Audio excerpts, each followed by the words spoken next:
மருத்துவமனையில் அனுமதிக்கப்பட்டிருந்த பாகிஸ்தானியர் ஒருவர் உயிரிழந்திருக்கிறார். கூடுதல் விவரங்களோடு இணைகிற செய்தியாளர் சுதர்ஷன். வணக்கம் சுதர்ஷன், விவரங்கள்.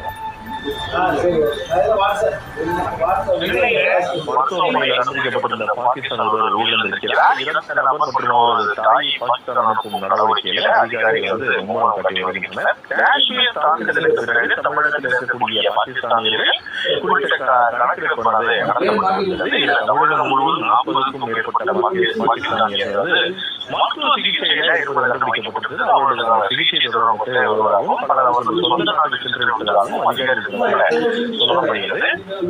இந்த நிலையில சென்னை அம்பேத்கர் இன்ஸ்டிடியூட் மற்றும் சாலையில் இருக்கக்கூடிய இந்த தனியார் மருத்துவமனையில் பாகிஸ்தான் நாட்டிலிருந்து மருத்துவ சிகிச்சை தாய் மற்றும் மகனாகியோர் சென்னை தங்கி சிகிச்சை மேற்கொண்டு வந்திருக்கிறார்கள். தற்போது இவர்கள் மருத்துவமனையில் சிகிச்சை பெற்று வந்து கொண்டிருக்கின்றனர். இந்த நிலையில மருத்துவ சிகிச்சையில் இருக்கக்கூடிய